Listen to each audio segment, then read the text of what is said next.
এখানে কোনো এক নেতার খেলা থাকবে না। এখানে আমরা সবাই তাদের যোগ্যতা অনুযায়ী, দক্ষতা অনুযায়ী লিডার হয়ে উঠবে।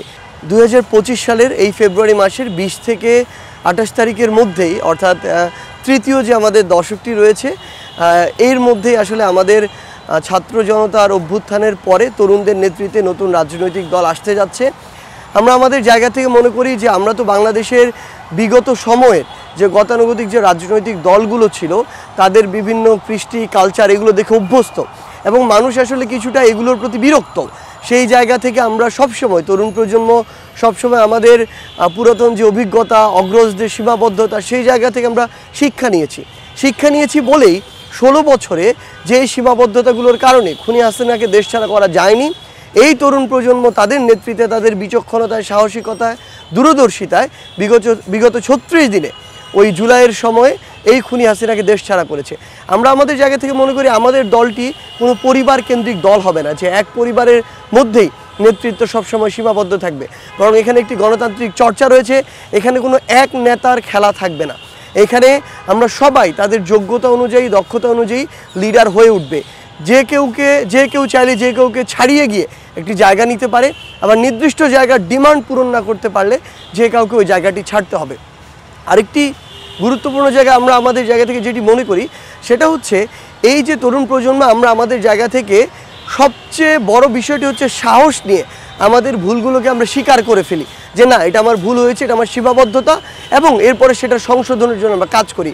অর্থাৎ এর আগে আমরা সিনিয়র যে রাজনৈতিক বিভিন্ন নেতৃবৃন্দ বা অন্যান্য রাজনৈতিক দলের যারা নেতা, তাদের ভিতরে যে বিষয়টা দেখতাম যে তারা একটা ভুল করেছে, কিন্তু আপনি যখন বলবেন তারা এটা স্বীকার করবে না, এর পক্ষে গিয়ে বিভিন্ন যুক্তি দিবে, তর্ক করবে।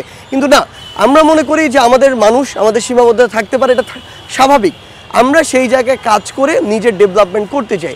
সো এই মানসিকতা আমাদের রয়েছে।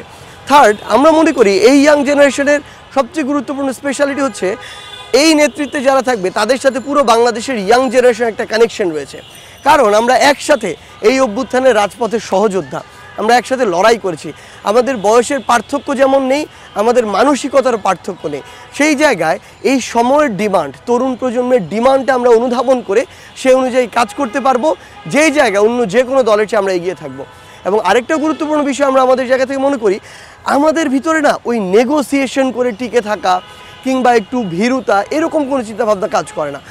বরং আমরা আমাদের জায়গা থেকে সবসময় সাহসিকতা, বোল্ডনেস, ইন্টিগ্রিটি, ডিগনিটি নিয়ে চলতে চাই। যদি নেগোসিয়েশন করে আমাদের আটকানো যেত, থামানো যেত, খুনি হাসিনাই থামাতে পারতো। কিন্তু এসব ছোটোখাটো স্বার্থের জন্য আমরা দেশের স্বার্থ, মানুষের স্বার্থকে বিসর্জন দিব, এটা আমাদের সাথে যায় না, আমাদের ব্যক্তিত্বের সাথে যায় না, জুলাই অভ্যুত্থানের স্পিরিটের সাথে যায় না।